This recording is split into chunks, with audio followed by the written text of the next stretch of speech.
Hello, my name is Tanya Hogan. This is for Timothy Fountain at Grand Canyon University College of Education, Introduction to Educational Research. For my action plan, I am working on making my small group instruction more effective in the classroom. I started looking out at phonemic awareness activities and reading comprehension activities, and I kind of circled around to vocabulary activities and quickly became overwhelmed with all of the data that I was presented. And so I found that I was more interested in the impact of all the elements for reading fluency. So that would be phonemic awareness, vocabulary, reading comprehension, and then the reading fluency including rate and intonation. The reason I started to focus more on independent writing and guided writing was because it seemed to meet most of the elements of reading.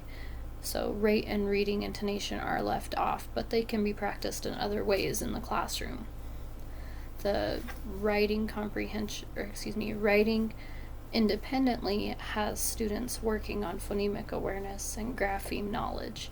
And then when we're doing guided writing, I often have them do comprehension writing, and so that would help them with their reading comprehension.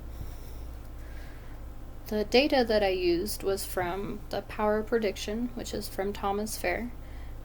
They focused on a group of kindergartners writing for comprehension, and it also had students practicing that grapheme and phonemic skill. And then I also was looking at guided reading article that was from Fountas and Pinnell, and they just gave lots of activities on guided reading and small group instruction, so I used some of the activities there to help me in my small group. Data that I also use is my beginning of the year testing, which this helps me see where students are, and then I can help meet at their level. One of the tests that I use is emergent literacy, and it measures their letter knowledge, their sight word skills. It measures if they're able to follow text to voice, so they bounce their finger while they're reading or while another person is reading. It also can measure their phonemic awareness on some levels, so they measure rhyming, blend and onset, phonemic awareness by blending it all back together, so k, at, cat. So segmentation. The stakeholders and the timeline for this research would be school-wide. So for my school board and principal, they provide the materials and time for trainings if needed. They would provide materials like paper or curriculum. Our paper is provided all year round, and the curriculum was already provided at the beginning of the year. So that one was taken care of. For my colleagues, all year there's not a timeline or a time that it needs to be done. I would be observing their classes when it's convenient. So I would be observing their small group and their writing periods that they do to try and work through things that I would like to do in my classroom. For my students and their families, their responsibility would be bringing the students to school when they're healthy and making sure they're prepared all year. So making sure they have breakfast in the morning, making sure they're well rested.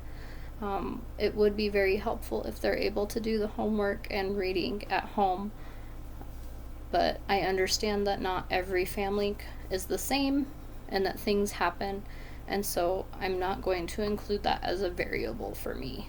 It's something out of my control. So and then for me, my biggest thing would be collecting data in a timely manner, so making sure I take weekly readings and then our monthly testing that we perform, and then reforming action when needed and testing my routines for small groups. So just being really reflective on what I teach, using my data to help build our groups and to make activities based on that data will really help my action plan, and this will be done monthly all year.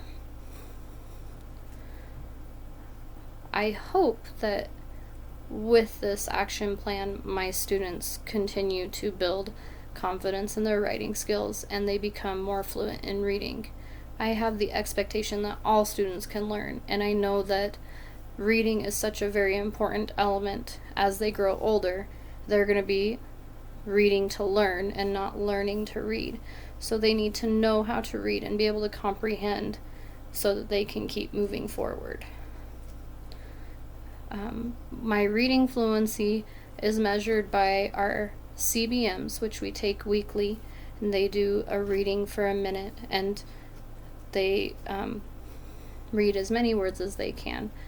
And then we have iStation, which is our monthly testing from the state, that we do all the elements of reading. So they have phonemic awareness, and then they include some reading comprehension and a few other skills that are linked closely into reading. And even without a dramatic increase in these two testing elements, as long as there's improvement, I can tell that they are learning. I can tell that they have learned something and that it is being impacted by what is happening in the classroom.